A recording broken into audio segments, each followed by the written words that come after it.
ما خیلی دیگه شورشو در آوردیم. بابا یه رابطه هست دیگه، بذار بیاد بذار بره. نه بودنش اونقدر مهمه، نه رفتنش اونقدر دردناکه، نه اومدنش اونقدر شگفت‌انگیز و زیباست، نه رفتنش اونقدر ما کشتیم خودمون رو.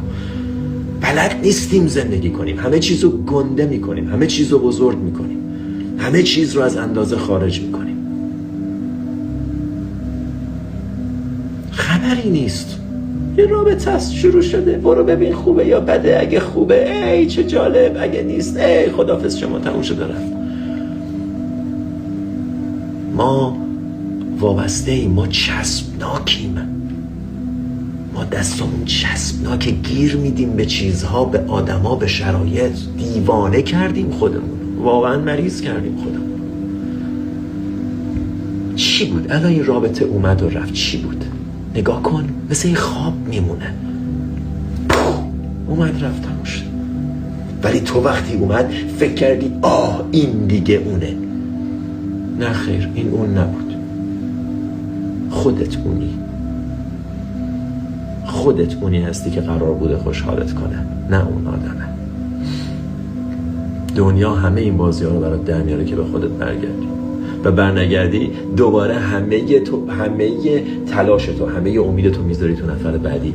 دوباره نفر بعدی ناامیدت میکنه، قلبتو میشکنه و میره و بعد دوباره تو یک درس برای یادگیری. درسش هم ساده است، درسش اینه که به خودت برگردی. مولانا میگه این بدی خلق با تو در جهان، گر بدانی گنج زر باشد نهان. این بدی من را با بیرحمی تمام ترک کرد.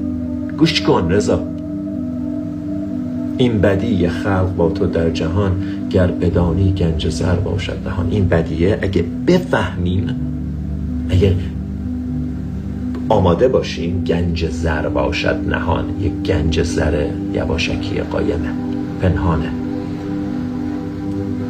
مصرع بعدی، بیت بعدی: خلق را با تو چنین بدخو کند، تا تو را ناچار رو آن سو کند. در خانه اگر کس هست یک حرف بس است. واقعا هر کدوم از این مصرع ها قابلیتی رو دارن که زندگی ما را این رو به او کنن.